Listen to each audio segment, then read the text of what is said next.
Hi Subhalakshmi, hi ma'am. I got your resume on Indeed. Tell me about yourself. Yeah, thank you for giving this wonderful opportunity to introduce myself. I'm Subhalakshmi. I'm from Villupuram. I have done my BE Agriculture Engineering in the Kaveri College of Engineering. In my college days, I have done a project in the topic of automatic conveyor-based rice patching machine. It is used to separate the rice from the bran and stones and black rice. So I have done this project in college, and I have also attended a symposium competition in SSL College of Engineering, and also I have attended a workshop in External College of Engineering in the topic of how to manage the pulses and grains. Uh, that's all about me, ma'am. Thank you so much. Okay, good. What is Kubernetes? Yeah, Kubernetes is nothing but it is an open source platform of containerized orchestration. It is used to manage the deployment and auto scaling and manages the cluster. It was created by Google, but it is developed maintained by CNCF. This is Kubernetes. Okay. Why Kubernetes is used? Yeah, ma'am, because Kubernetes, I already said it is a automated containerization so that we can automate our deployment and scaling, and we can manage our cluster also. And also, it is a self-scaling tool. In that, we can, if any parts are having crash or it is destroyed, means it will automatically create one so that it is self health check, and then it also manage the resources like depends on the CPU or memory. It can manage the resources. Okay. How is a pod different from a container in Kubernetes? Yeah, pod is nothing but it is a simple unit in Kubernetes. In this pod, we can run one or multiple containers in it. This is pod one. In container, it is a single instance like application images. We can run it in the container. Okay. What is a Kubernetes cluster? Kubernetes cluster, it has two components, ma'am.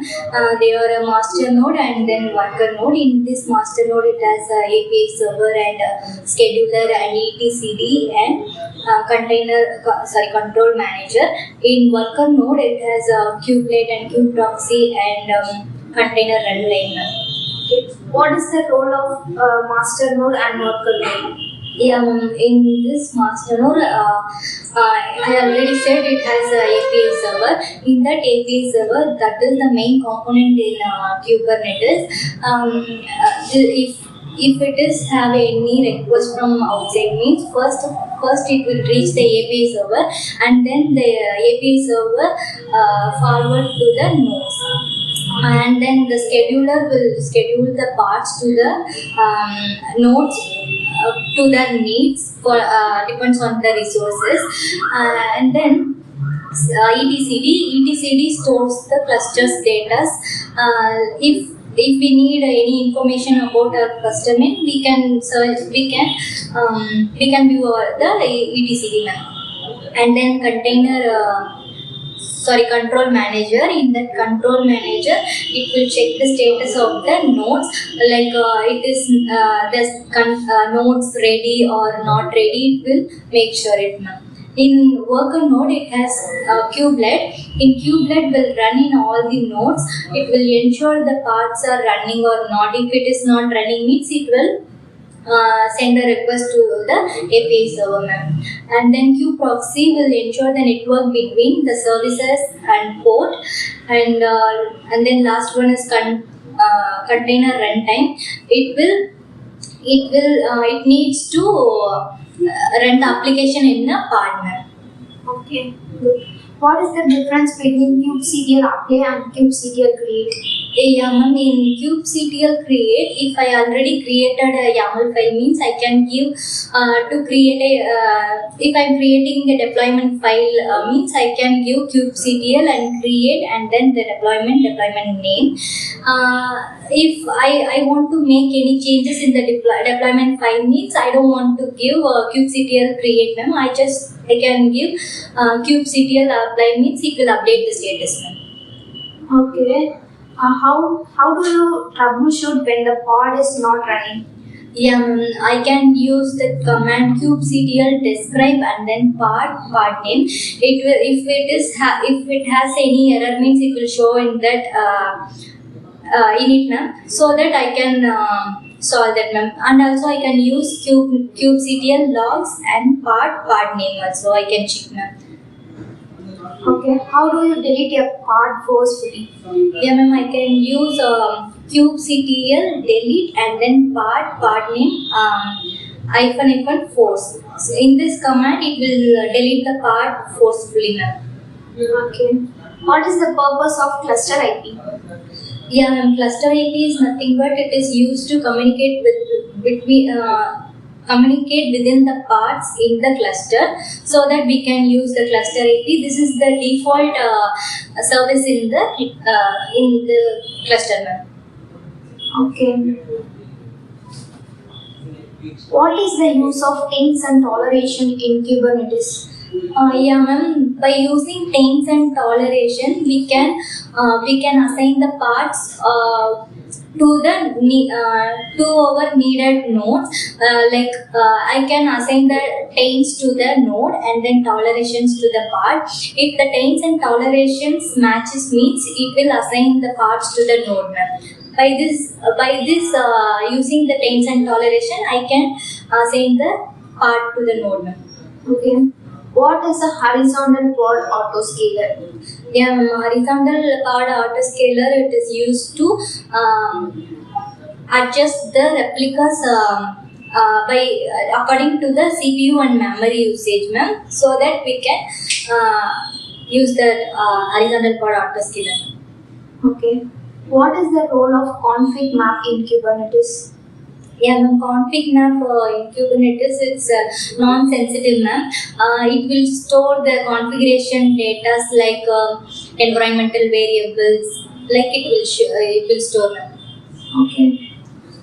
What is the use of secrets?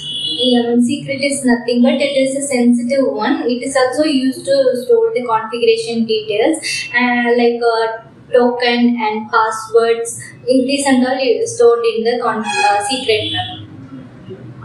Tell me the basic commands used in Kubernetes. Yeah, ma'am. Yeah, ma'am. There are some comments are there.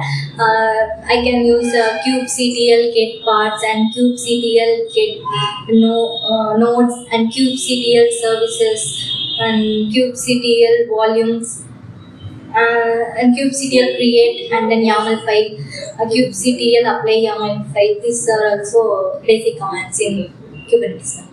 What is service? Yeah, service is nothing but service is used to expose the application from the to the cluster from the external, from outside. What are the types of services? There are several types of them, cluster IP and then node port and then load balancer. In cluster IP, we can communication between the nodes in the cluster, so that we can use cluster IP, ma'am. This is the default this is the default service in Kubernetes. And then node port, if we are assigning node port to the some application, it means it will assign a port for it. By using the port, we can expose the application from the outside, ma'am. And load balancer also it is also one of the service. It will assign an external IP. By using that external IP, I can expose it from that outside, ma'am. Okay. How do you list all the pods running in a specific namespace? Yeah, ma'am, I can use kubectl get pad and then hyphen n, it denotes the namespace, and then I can list it, ma'am. Okay. What is the difference between the node port and then load balancer service? Yeah, ma'am. Node port is, I already said, node port. If we assign a node port for a application means it will give a port for us. By using the port, we can expose it from outside. But load balancer, it will give a external IP. By that IP, we can export it from outside. Define your replica set. Sorry, ma'am. Replica set, yeah. Replica set is nothing but it is used to assign a specified number of parts in a replica set. By using it, we can run multiple parts in the same YAML file. If any parts are failed means it automatically create a new part, ma'am. If you want to increase the replicas mean, it will automatically increase the part, ma'am. Okay. Define a pod with different from replica sets.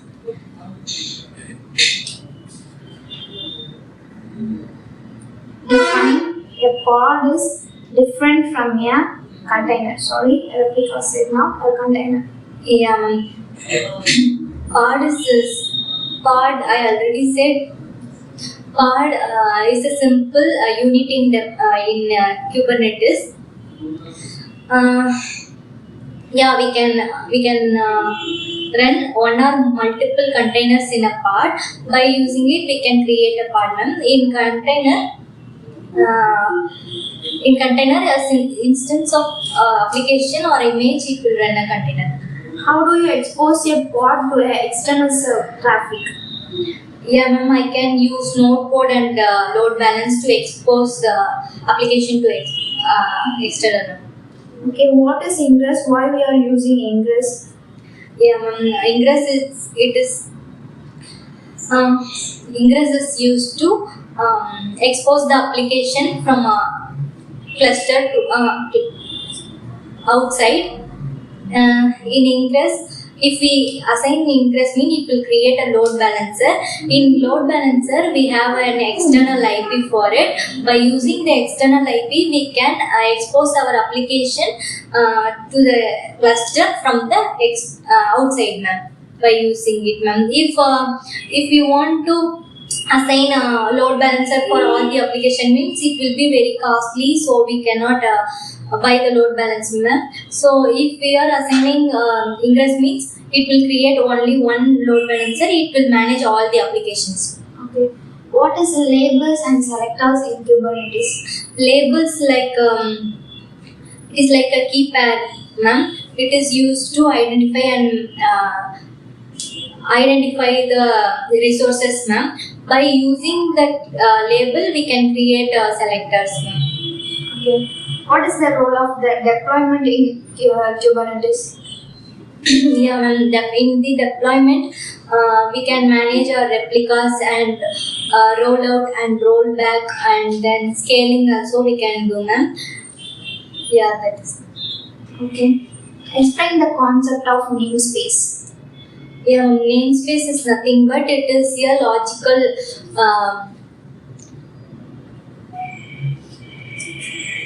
It is a logical division, ma'am. By using it, we can assign our resources to a group. By using that group, we can use that resources by using it, ma'am. If we are going to organization means, for example, it will have multiple teams like application team, development team, so that like this we are using the namespace, ma'am, for example. What is the use of secrets in Kubernetes? Why we are not going for a config map? Because it's very secure, ma'am. Compared to config map, it is very secure, so that we are using secret ma'am. In secret, that password will be encrypted, so that it is very useful. Okay. Do you know about BPA? Yeah, ma'am, I know it. The VPA stands for Vertical Powered Auto Scaling. VPA is nothing but it is adjust the CPU for needed parts. Okay. Is there any difference between HPA and VPA? Yeah, ma'am.